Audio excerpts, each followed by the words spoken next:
Hi guys, how's it going? Today we're going to do an extended love reading, okay? So it may or may not resonate to your situation. If it does, drop me a comment. If it doesn't right now, it may do. Sometimes these readings unfold as time goes by.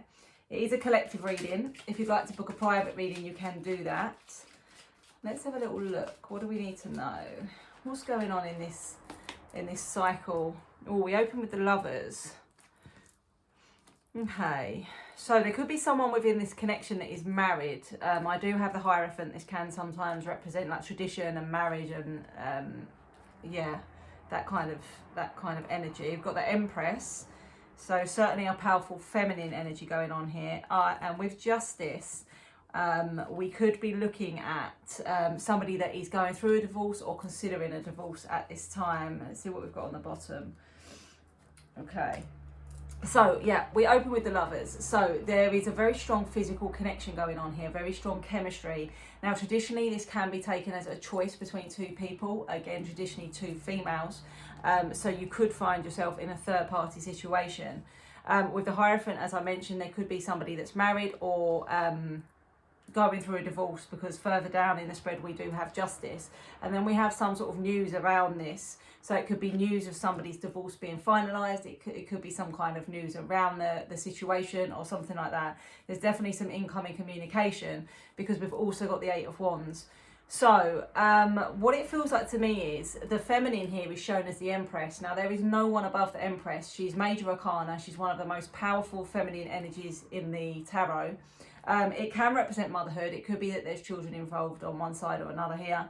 But basically, there's no one above her. So if this is you, if you are the feminine watching the reading, then your person sees that there is no one above you, that you are their be all and end all. They do have you on a pedestal. They do know your worth. They do know your value, particularly with the Nine of Cups here, because this is around like wish fulfillment and sort of like knowing that you tick all the boxes, knowing that you've got so much to bring. You've got 9 of these cups to bring, full of emotion, full of love, full of everything that they could possibly imagine.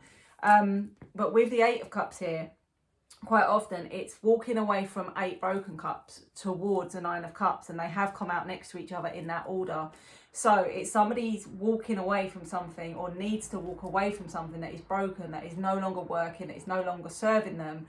But this is causing them some kind of anxiety, okay?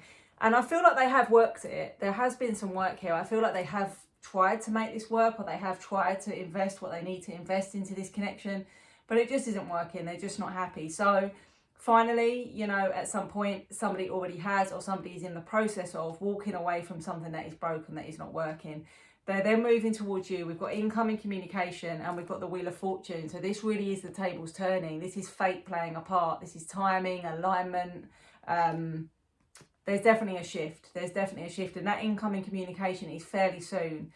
It could be that you're already in communication and it's just going to increase. It's just going to become more frequent. But if there has been a period of no contact, then it will be coming back in. I'm not actually picking up on no contact here. So I think potentially there is quite a lot of messaging going on. Now, we've also got the Page of Swords. Now, this is about gathering information. This is about, it can be taken as spying. So it could be that you're trying to sort of have a little look at what they're up to. They're having a little look at what you're up to. If it's you constantly checking someone else's like social media, watching when they're online, that kind of thing, try and pull your energy back, okay? Because all that does, it puts you in an energy of lack. It's basically telling the universe or your higher self, I don't have this person, I don't have what I want, what are they doing, what if they don't want me, what if they're not going to message me? And all of that energy is like reiterating the fact you don't currently have them, or you're currently not in union.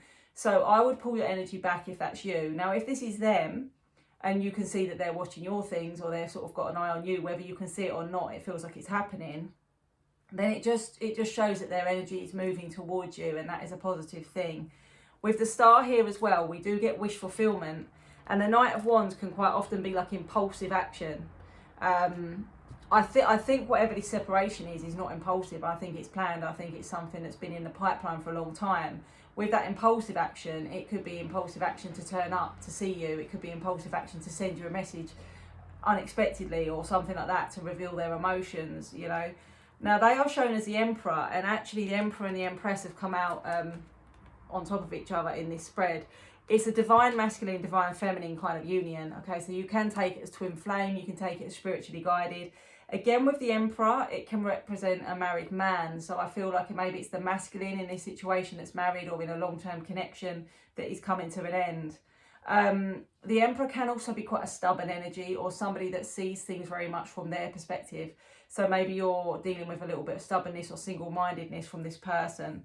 There certainly is still a little bit of patience necessary here with the Three of Wands. You've already been waiting some time, or feeling like you're waiting, and there still is a little bit more distance left to run.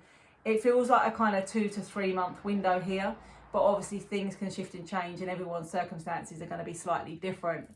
So I'm just going to move on to using a second deck. Oh, before I do that, the bottom of the deck, which can be like the hidden energy or the sort of overarching energy, is the High Priestess. Now, again, this is a feminine energy of intuition, of inner knowing, of not needing to take action because you already know what's going on here. You really can trust your gut on this.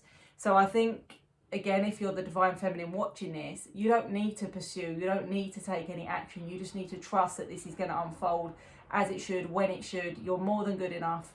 You're the Empress. So there is, you know, no one above you. There is a victorious outcome here with the Six of Wands, victory, success. And the world is about new cycles, new chapters, new cycles. The world is really the completion, something coming to completion. Even though there is like a lot of stuff being juggled, a lot of things being juggled at the moment with the Two of Pentacles.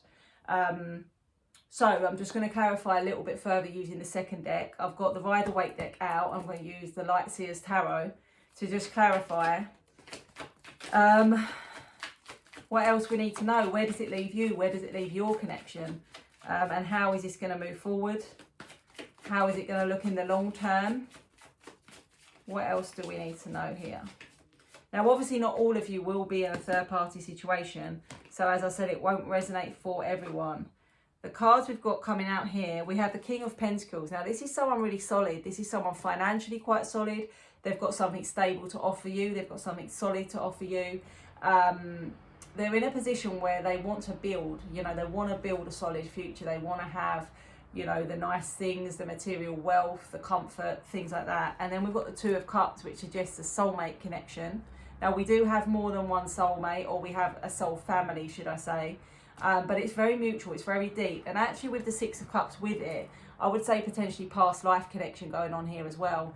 Because the Six of Cups can speak of past, like nostalgia, reminiscing, but also past, as far back as past lives. So take that as it resonates.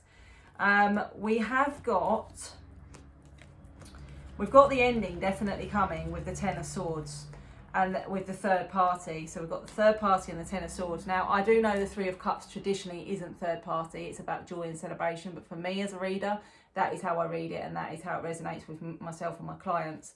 But yeah, there's an ending coming. And it may even be something that you've been sort of manifesting consciously or subconsciously, not necessarily in a negative way, but just to get some kind of progress, to try and get yourself out of like the confusion. Again, I do think it's potentially marriage, because we've got the Hierophant twice now, both decks. It's about morals, wanting to do something right, wanting to sort of do what is morally right, handle things in an appropriate way, that kind of energy. You are getting a bit bored, to be honest. You have been getting a bit bored, a bit dissatisfied of just hanging about in limbo and not knowing where you stand. There's an energy of sort of disappointment, really, and starting to wonder if this, you know, is ever really going to happen. You can't deny the connection. It's very, very passionate. And with the Ace of Wands here, it can speak of like a passionate new beginning or like a passionate fresh start.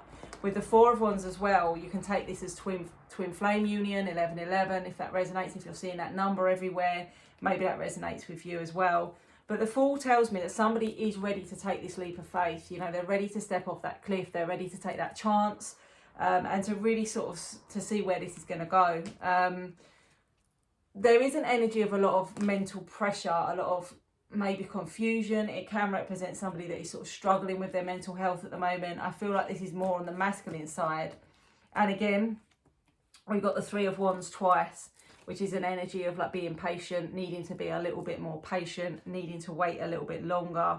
And again, I've got the Nine of Swords twice. So really both decks are repeating themselves. There is some anxiety on both sides. There is some pressure. There is a need for a little bit more patience. But the outcome here is the 10 of Cups. It's actually the 9 of Pentacles leading to the 10 of Cups. So it's abundance in all areas. It's like financial stability and security and abundance, but also emotional fulfillment and the happily ever after, you know, whatever that means for you personally. So I hope this has helped shed a little bit of light on the situation. The bottom of the deck gives me the 9 of Cups and the Ace of Cups. So again, a new beginning in love. Someone wants to give you the cup of love, that overfilling emotions and feelings, and the wish fulfillment, which again, we already had in the first spread. So there's a lot of repetition here, which is a good thing because it's just giving that message stronger emphasis. I hope this has helped. Good luck and keep me posted.